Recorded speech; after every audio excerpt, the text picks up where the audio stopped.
Dalam sistem presidensial yang tidak kuat seperti berlaku di tanah air, peran parpol memang menentukan. Agar pemerintahan tidak terganggu di parlemen, seringkali presiden terpilih harus mengakomodasi tokoh parpol dalam kabinetnya. Ini kita bicara soal, saya tidak mau bilang penumpang gelap ya, Mas Bambang di elit. Tetapi kita sudah dengar bahwa beberapa hari terakhir itu kan banyak juga partai yang kemudian mendekat ke koalisi pemenang. Pak Rio. Ya, ada beberapa partai yang hari ini di koalisi Merah Putih kemudian membuka komunikasi dengan kita ya, dengan Ketua Umum Nasdem Bang Surya, dan menyatakan bahwa dalam waktu dekat mereka akan mencoba untuk bergabung ke koalisi yang Pak Jokowi. Nah, ada juga yang menghadap meminta waktu sebentar karena mau munas ya. Ada yang meminta waktu sebentar karena mau muktamar. Ada yang meminta bisa nggak sabar nunggu setelah 21 Agustus putusan MK dan sebagainya. Jadi lama-lama soalnya saya pikir dari koalisi ramping menjadi koalisi gemuk. Ya. Kalau koalisi kekar gitu ya, misalnya kalau Bang Don. Ya, makanya begini, Rio. Ini saya lihat ini di Rakyat Merdeka ya, Mas Bambang. Orang-orang yang berpeluang ke istana. Saya tidak tahu teman-teman dapatnya dari mana, tetapi tidak ada orang Golkar di sini. Tidak ada nama orang Golkar. Nama dari partai pendukung semua ada di sini. Ya. Lalu kemudian nama di luar partai pendukung yang di luar partai pendukung itu ada Lukman Hakim yang sekarang Menteri Agama, kan orang P3. Apakah ini menggambarkan kecenderungan koalisi yang akan datang atau tidak? Saya tidak tahu. Tapi nama-nama itu sudah dari sini. Walaupun saya juga melihat kok ada nama-nama yang menurut saya nggak terlalu berkenan lah. Gitu. Tapi kan namanya juga. Ini kita percayakan pada Jokowi JK lah yang menurut saya layak lah untuk kita taruhkan kepercayaan itu. Apalagi kalau kita bicara tentang koalisi yang kemudian gemuk dan kemudian menyandera diri sendiri itu tadi, Mas Bambang. Ya, saya kira sudah ketahuan di pemerintahan yang sekarang ini. Percuma punya menteri dari partai itu nggak didukung juga oleh partai itu di parlemen gitu loh. Jadi daripada nggak dapet semuanya, mendingan pilih menteri yang benar-benar bagus dan kalau perlu berani untuk melawan di parlemen karena dia merasa dia dipilih oleh masyarakat banyak, dicalonkan oleh masyarakat banyak, bukan oleh partainya itu gitu loh. Sehingga nanti kalau dia dibully di DPR, dibales bully oleh masyarakat orang di DPR itu. Jadi saya kira mungkin ini ada perubahan keseimbangan yang lebih sehat.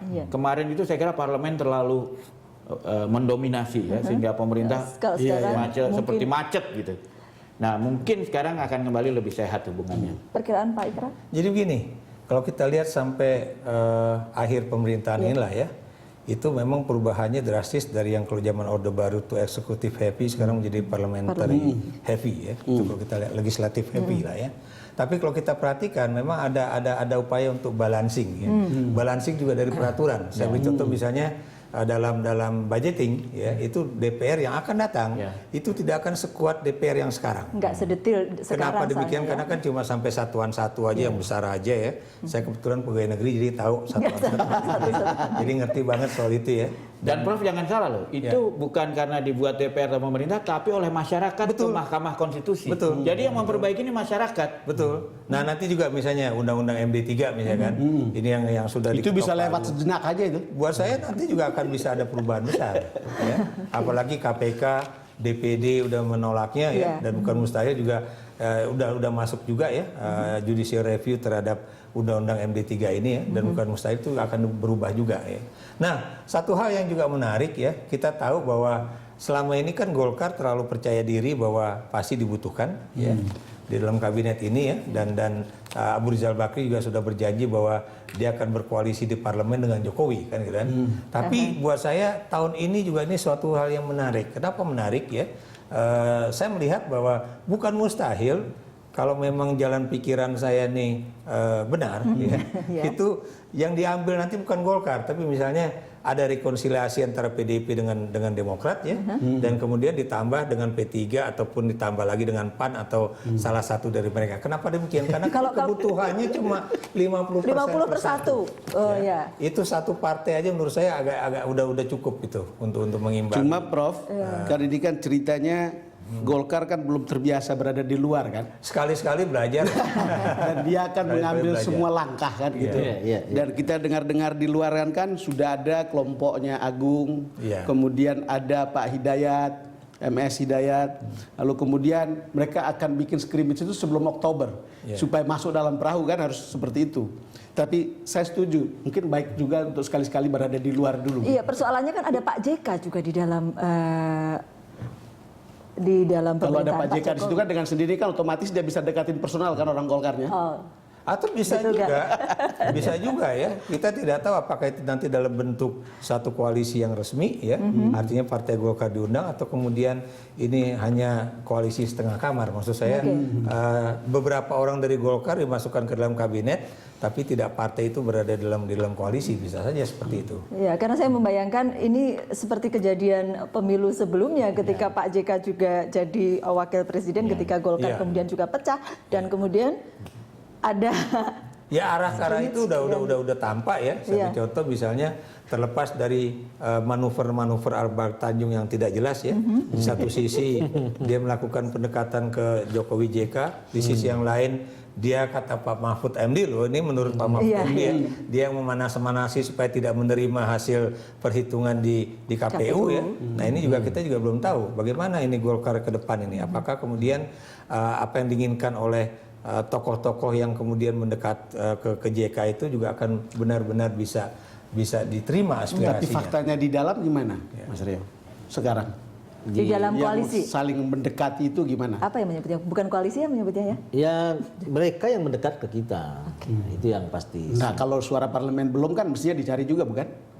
Nggak, kalau di antara kita sih kita belum mencari ya. Nah menurut kita kita masih menunggu dinamika partai-partai yang ada di koalisi Merah Putih. Dan itu tentu kita harus cermati dalam 1-2 bulan ke depan ini. Apakah memang terjadi misalnya munas luar biasa di Golkar, seperti kata Bang Don tadi. Apakah kemungkinan juga terjadi muktamar di P3.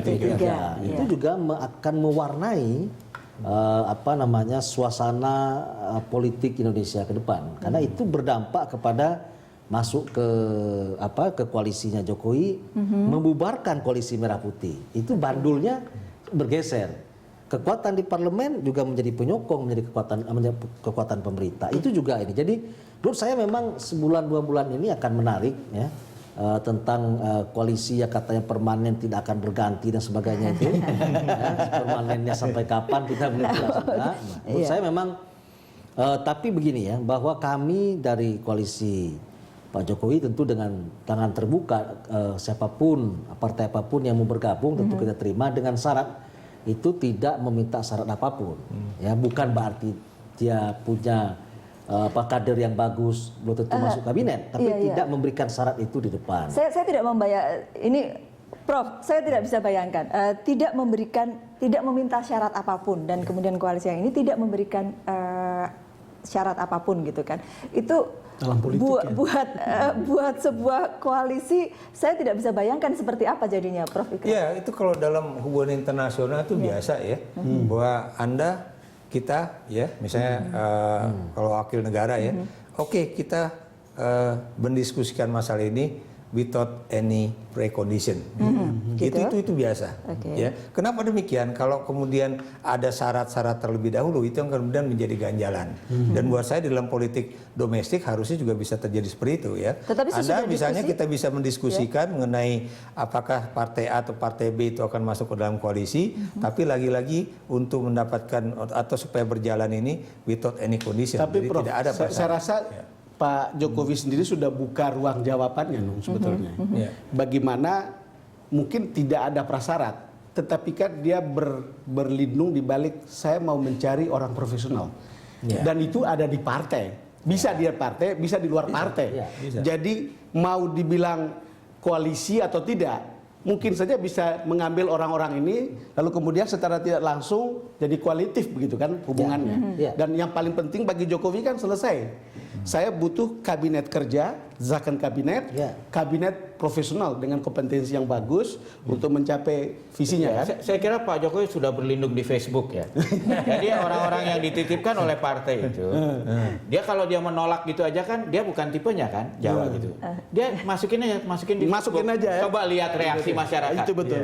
Wah, ada yang membuli, ternyata jauh lebih banyak alternatifnya kok daripada orang ini. Makanya tadi saya bilang Mas, ini bisa jadi double buffer untuk Ya. bisa keluar dari tekanan Tekanan. parpol yang mengusulkan nama tertentu. Sehingga parpol terpaksa harus memberikan calon yang kira-kira akan dipilih cukup banyak orang juga di Facebook itu. Ya, tapi gini, Ya satu kan? hal Itu yang kan mendorong parpol harus bersikap seperti demikian. satu hal yang mesti kita cermati bahwa jangan ada bayangan kalau diajukan parpol pasti jelek. Iya. Oh, iya. Itu betul. Jadi Itu kita pasti. mesti kita Itu tekan. pasti. Itu jangan juga. Jadi bisa saja misalnya parpol mengajukan 5 nama, tapi yang cocok 2. Itu betul. Bisa jadi. Jadi jangan sampai nanti bahwa ini Jokowi ditekan oleh parpol. Yang penting mungkin tidak dari Sebenarnya kalau ya. menurut Jangan saya sampai ada kesan bukan seperti itu. bukan cuma Jokowi ditekan parpol, sebetulnya parpol juga tertekan oleh orang-orang yang pengen jadi menteri dan mungkin punya jasa Bisa kepada jadi. partai. Bisa jadi. Jadi untuk keluar dari situ Yang parpol merasa pun berkeringat ya. bisa memanfaatkan. Dia bisa bilang, "Bos, kita udah calonkan, Tapi Tapi ini jatuh di begini. Facebook." Ya. Ya. Jadi tidak hanya Bisa Jokowi jadi, yang ya kan? memanfaatkan, Bisa tapi jadi. partai juga memanfaatkan. Yang- Artinya kembali tadi semuanya itu adalah pembentukan zakon kabinet itu. Ya. Itu yang paling penting, mau dia dari parpol ke, mau nggak dari parpol, itu bukan, itu cuma tempat merekrut. Ya. Artinya sudah disepakati akan dibentuk zakon kabinet, Oh iya, begitu ya? iya. Kita akan kembali Dari awal. sesaat lagi.